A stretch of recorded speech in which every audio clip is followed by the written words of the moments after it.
New Year's resolution? Some of you shared your goals at the VOA Learning English page on Facebook. And no surprise, many of you said at least one of your goals for 2012 is to speak English better. Daniel Kwan even went so far as to declare, "I'm definitely going to try to study English at least an hour a day." Jose Antonio Velarde says, "My first resolution is to speak English as fluently as my Spanish." And Tuti Rial says, "My New Year's resolution is to be able to speak English and Mandarin fluently and be a better person." Juwita Zulmi says she wants to improve her English and get a scholarship to study overseas. Another goal for 2012, a new boyfriend. Durley Johanna Barreto has these two resolutions: to speak English fluently and to get a job. Hsian Kim also has two goals: to lose weight and improve speaking English. And Katie Cecalina has these resolutions: don't eat meat, I'll take it easy, then to learn Spanish or Italian and find my real love. The last ones will be the most difficult, she thinks. Rafa Mintz's main goal is finishing high school and getting into a university. Lola Wesquito Octobrata says, "I am going to get married and finish my undergraduate study with good results." And Uma Sharif is ready for the next step this year, a master's degree. Handri Permana has this resolution: be more meaningful before my time's up on earth. And Handri has this advice for others: have fun seriously in life. DNL Pajirian has fun playing the video game Defense of the Agents, or DOTA.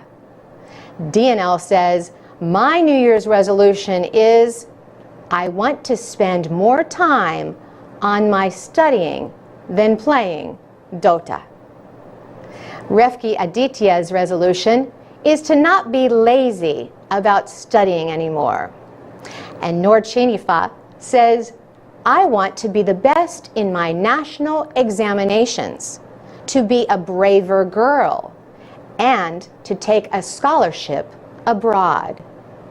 Shara Radinka offered this comment: "My resolutions are to pass vocational school, get a scholarship, and visit Singapore and Malaysia."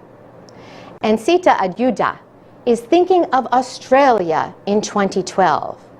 "I wish I could have a career abroad in my dreamland of Oz. And let's see, as I'm an optimist, I'm going to make it real this year. Ha ha ha." For VOA Special English, I'm Carolyn Presutti. Go to voaspecialenglish.com to read, listen, and learn English with our programs and activities. You can also find live lessons at the VOA Learning English page on Facebook.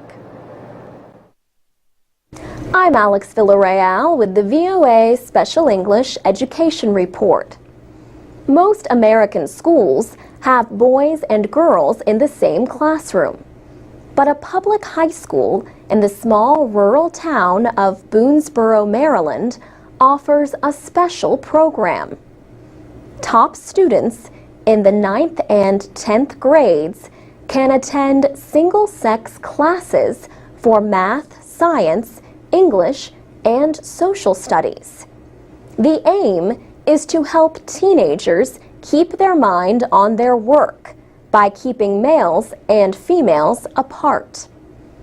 Rebecca Brown chooses the students for what Boonesboro High School calls the Academy.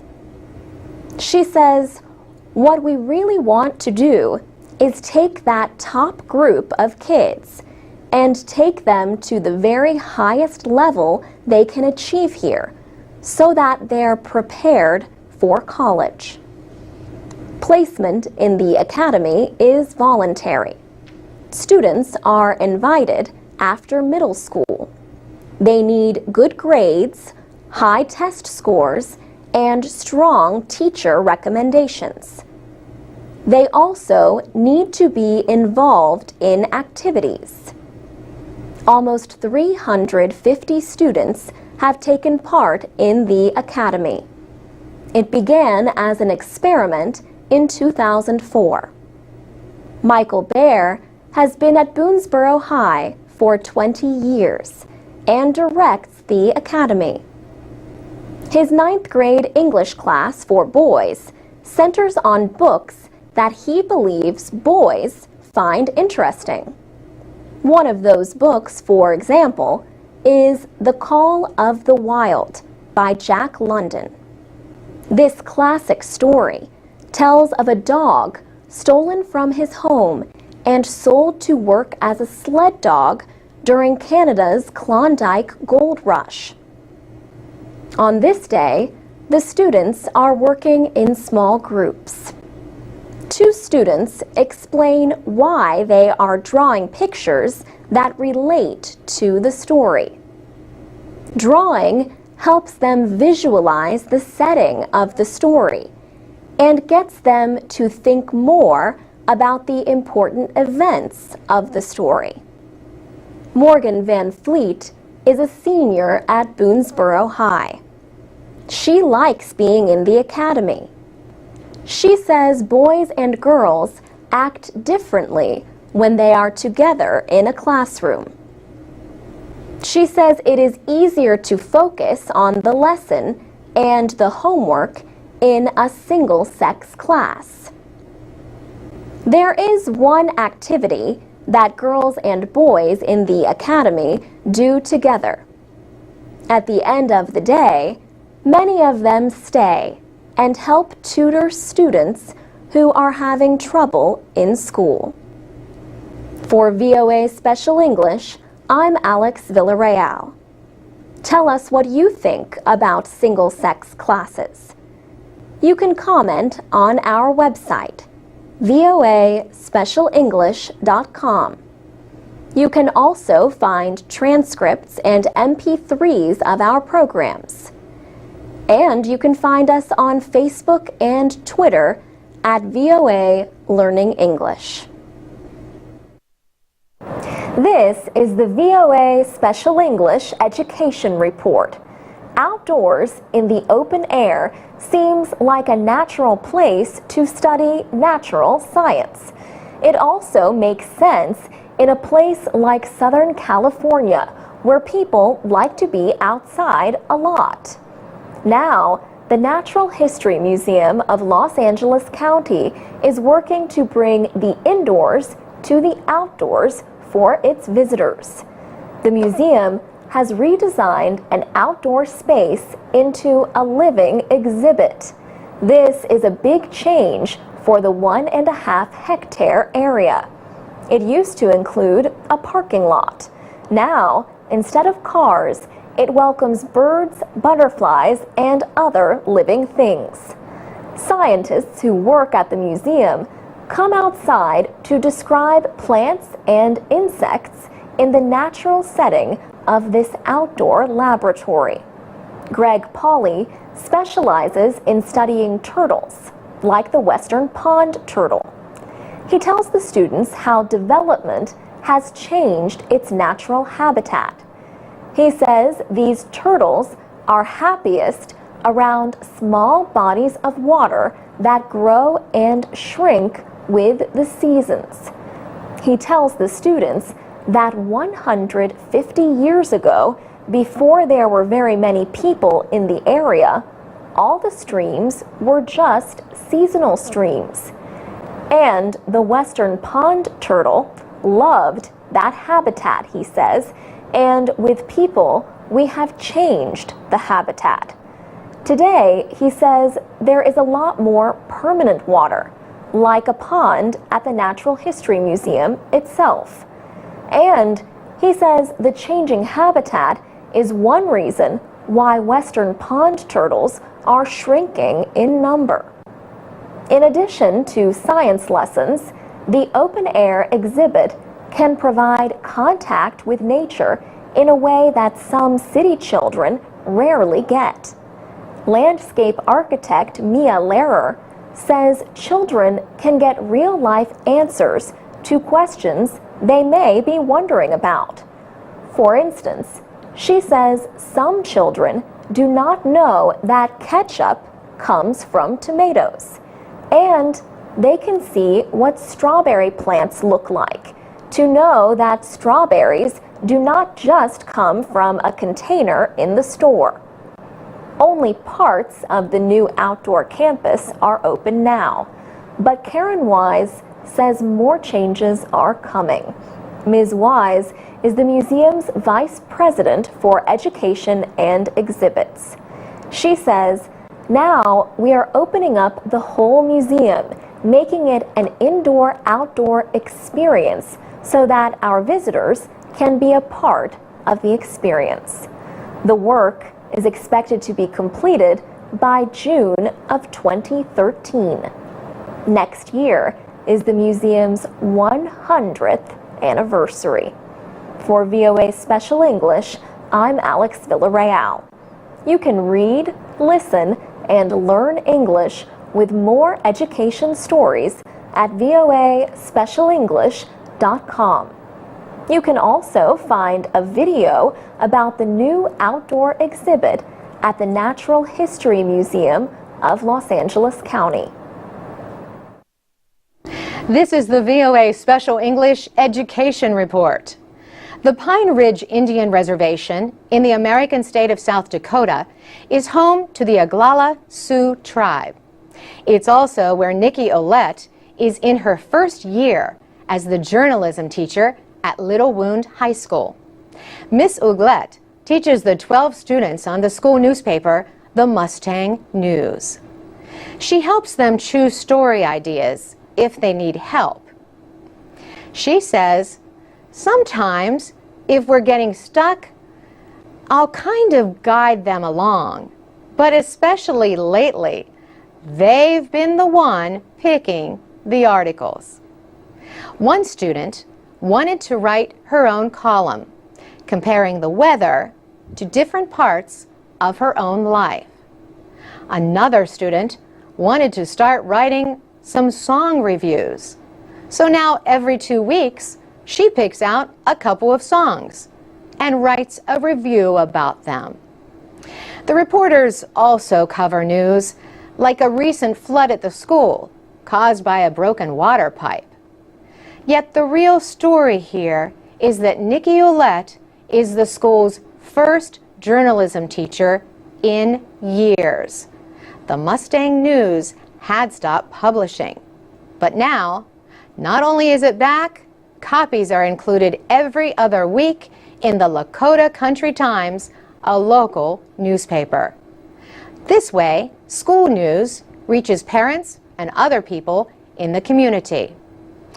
Other student newspapers have been incorporated into Native American papers, but not many. The publisher of the Lakota Country Times, Connie Smith, says the public has welcomed the idea. She says, everywhere I go, people are talking to me about how proud they are. The kids do the news. They do the interviews. They take the pictures. Sometimes a teacher may have something that goes in, but mostly it's the students. Connie Smith says the quality is as good as some of the stories that are written by community members for the Lakota Country Times. The idea inspired 2 other schools on the Pine Ridge Reservation to publish their own papers.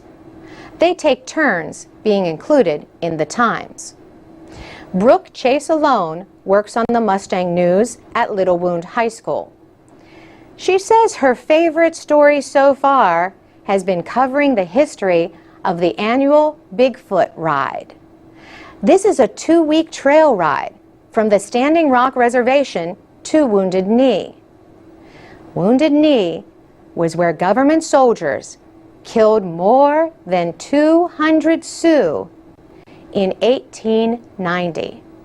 The Army called it a battle. Indians called it a massacre. Brooke has a personal connection to the story she wrote. Her grandfather, Percy White Plume, helped start the Bigfoot ride and one of the original riders, she says. She went to his house and interviewed him about his experience.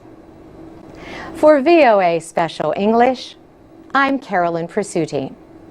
For more ways to learn American English and stay informed every day, go to voaspecialenglish.com from your computer or mobile device. This is the VOA Special English Education Report. 9 years ago, Maine became the first American state to provide laptop computers to all 7th and 8th graders in public schools. The northeastern state has since expanded that program to about half of its high schools. Now, one school system in Maine has launched a project to provide tablet computers, the Apple iPad, to all kindergartners. Some people have criticized the project as a waste of money, but school officials expect it to increase learning. Lori Gerard teaches 5- and 6-year-olds at Sherwood Heights Elementary School in Auburn, Maine. Before the students collect their iPad, they say a rhyme to remind them how to be careful with it. Fingers on the bottom, thumbs on top. That way my iPad won't drop. Ms. Gerard plans to use different applications to help her create a learning plan for each student. The iPads have been in her classroom since the school year began in September. The principal of the school, Laura Shaw, says the iPads quickly let children know if they answer questions correctly. When you have 18 kids in the classroom and you see 10 kids hands raised up, the teacher does her best to get around. But sometimes, with the iPads and certain apps, the kids get immediate feedback. Almost 300 kindergartners in Auburn are using iPads this year. Project coordinator Mike Muir says he believes the computers can help students improve in reading and math. Less than 2/3 of the third graders in the school system are at what are known as benchmark levels. Mr. Muir says, one of our literacy interventionists was working with several of her students and having a hard time with helping them be successful. She finally pulled out her own personal iPad and had them work on some apps for letter recognition and letter formation, and they met the benchmark very quickly. School districts in other states, including South Carolina, Tennessee, and Illinois, are also using iPads. The project in Maine costs $200,000. Most of that money is from the state and the federal government. Not everyone supports the project. Elliot Soloway is a computer science professor at the University of Michigan. It's ridiculous, he says, and not because of the iPads, but because of the amount of money. Is the iPad an effective learning tool? Educators in Maine plan to give a report at the end of the school year. For VOA Special English, I'm Alex Villarreal. This is the VOA Special English Education Report. About 1/5 of Americans aged 6 to 19 are considered overweight. To reduce that number, some schools are teaching children to make better food choices. The E.W. Stokes Public Charter School in Washington has started to include food topics in its third grade math and English programs. The school formed a partnership with Seedling Projects, an environmental group in San Francisco, California. Peter Nally is a curriculum director for a program called Farm to Desk. He says they are doing this in part to address the issue of childhood obesity. He says one of the main components of our program is our belief that if kids are exposed to positive and healthy messaging about food throughout the instructional day, that has the most potential to impact long-term change. Teacher Hannah Chen recently used food examples to teach 8 and 9-year-olds in a math class how to make combinations. For example, they figured out the different combinations that could be made with a pizza and 2 toppings. School chef Makisha Day says the school buys most of its food from local farms. But the school has a garden for the students to grow some of the vegetables themselves. The children, they love it, she says. Teacher Hannah Chen agrees. She says, "We have a salad bar at the school, and now the kids love the salad bar. They love the fruits and vegetables. So I think it is making a big difference in their lives." She says the third graders have also learned to read the sugar and fat content listed on food packages. She says the E.W. Stokes Public Charter School in Washington plans to expand the Farm to Desk program to other grades next year. Charter schools get public money but do not have to follow the same rules as traditional public schools. Many charter schools have specialized areas of study, like Environmental Charter High School near Los Angeles. Students learn the importance of protecting the environment. Rigo Estrada says he used to be the kind of person who threw trash on the street. But now he has done things like clean up beaches and teach elementary school students about the importance of water conservation. He says he now knows that going green actually is a really serious topic. Students learn from teachers and outside experts, like the owner of an environmentally friendly business. They also learn how to prepare a business plan that they can use to help pay for college. For VOA Special English, I'm Alex Villarreal. This is the VOA Special English Education Report. A few years ago, a university researcher was having problems with an experiment that involved medical imaging. His advisor and his friends had no solutions. The researcher was Iyad Madish at Harvard in Massachusetts. "I was so frustrated," he says. His solution was to start a scientific network for researchers. It lets them connect with each other and share information about their research and their publications. ResearchGate is similar to another social network developed at Harvard, Facebook. But Mr. Madish says the purpose of his site is to make scientists more productive.